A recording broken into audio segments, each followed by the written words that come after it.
एक शाम प्राची टीवी पर सीरियल देख रही होती है।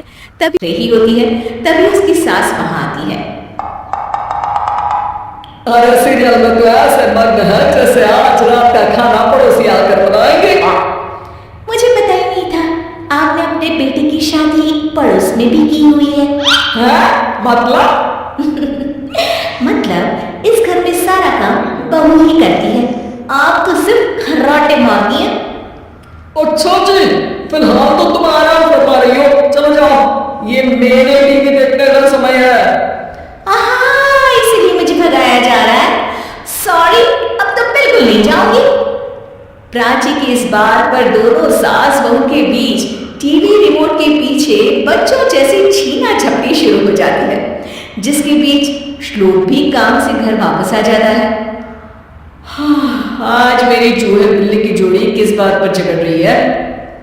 अरे तेरे बीवी मुझे टीवी नहीं देखने दे रही। अरे तुम्हारी मम्मी मुझे खाना बनाने के लिए फोर्स कर रही है। अरे वाह, ऐसे बेतुके रीजन पर तो बच्चे भी झगड़ा नहीं करते। अरे मुझे कुछ मत बोल, सब इसने ही शुरू किया है। हाँ, जैसे आपकी बहुत दूध की धुई है ना। अरे बस दोनों चुप। प्राची जाओ, खाने की तैयारी करो। और माँ तो छोड़ो, तुम्हें क्या बोलूं, शांति से अपना सीरियल देखो, मुझे दोबारा लड़ने की आवाज सुनाई नहीं देनी चाहिए। ऐसा बोलकर श्लोक वहां से चला जाता है, जिसके पीछे पीछे प्राची भी कुछ न कुछ बड़बड़ाते हुए रसोई में चली जाती है।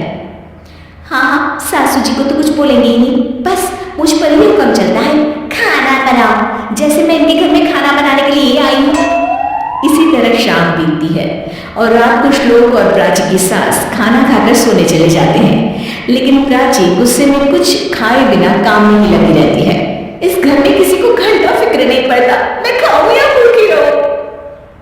प्राची कुछ देर के लिए रसोई से बाहर जाती है और जैसे ही वापस आती है तो वहां दूध का भरा ग्लास देखकर हैरान रह जाती है। फिक्र पूरी है, बस दिखाना नहीं है। प्राची दूध पीकर सोने चली जाती है और अगली सुबह एक बार फिर सास बहू का कार्टून नेटवर्क स्टार्ट हो जाता है। ये तुमने ही किया है। अरे अजीब जबरदस्ती है, मैं बोल रही हूँ मैंने कुछ नहीं किया। दोनों ने मिलकर पूरे घर को पागल खाना बनाया हुआ है। यहाँ कोई नॉर्मल इंसान तो रह नहीं सकता, इसीलिए अब पड़ोसी क्या रिश्तेदार भी घर आने से कतराते हैं। और सुन बेटे, तू भी चंगा, तेरी माँ भी चंगी, तेरी बीवी भी चंगी, रिश्तेदार। हाँ जी, आपको नहीं पता क्या, गंगाधर ही शक्तिमान है, रिश्तेदार ही। हाँ, बस समझ गया। कभी जानवरों जैसे लड़ेंगी तो कभी जुगतबंदी करेंगी। भाई मैं आप दोनों के बीच में नहीं फंसना चाहता। सास बहू की इस मनमौजी जोड़ी से परेशान होकर श्लोक अपना सिर खुजलाता वहां से चला जाता है। चलो अब मैं भी कीर्तन में जा रही हूँ।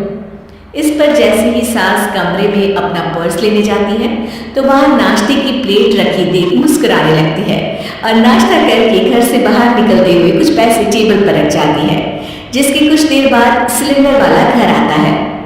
ओ मोरी मैया, मैं सिलेंडर के बारे में तो बिल्कुल भूल ही गई थी। घर खर्च के सारे पैसे भी मम्मी के पास है और श्लोक से बोला तो उल्टा 4 बात सुनाएंगे।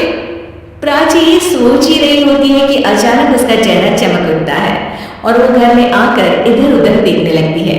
तभी उसकी नजर टेबल पर रखे पैसों पर पड़ती है, जिन्हें वो सिलेंडर वाले को दे देती है। ये सब श्लोक देख लेता है। अच्छा बेटे, इतना बड़ा घोटाला, सबके सामने मैं तेरी दुश्मन और पीठ पीछे तेरी मेरी यारी। इस पर श्लोक एक प्लान बनाता है और शाम को सब एक साथ बैठे होने पर बोलने लगता है। माँ, तुम दोनों की बहुत लड़ाई होती है, इसलिए मैं सोच रहा हूँ कि प्राची को उसके घर छोड़ाऊं, इससे वो भी खुश रहेगी और तुम भी। अचानक श्लोक की ये बात सुनकर सास बहू शौक से उसकी तरफ देखती है। अरे ऐसे कैसे घर छोड़ाओगे, मुझे कहीं नहीं जाना। अरे तुमने बोला नहीं पर मैंने सुन लिया, तुम्हें मम्मी के साथ रहना अच्छा नहीं लगता, मुझे पता है। अरे वो अरे जब बहू खुद कुछ काम बोले तो वो तुझे सुनता नहीं, और अब जो इसने बोला ही नहीं वो तू समझ गया। जब उसे नहीं जाना तो फिर जबरदस्ती क्यों कर रहा है? अच्छा, फिर आपको मौसी के घर छोड़ाता हूँ, बस अब आप दोनों एक घर में एक छत के नीचे नहीं रह सकती। मैं इस टॉम एंड जेरी की जोड़ी को और नहीं झेल सकता। है? ऐसे कैसे नहीं कर सकते? तुम्हें इतनी दिक्कत है तो तुम्हारा बोरिया बिस्तर पैक कर देती हूँ, लेकिन मम्मी जी कहीं नहीं जाएगी। बिल्कुल यही सुनना था मुझे। अगर दोनों में इतना ही प्यार है फिर हर वक्त ये लड़ाई का नाटक क्यों करती हो?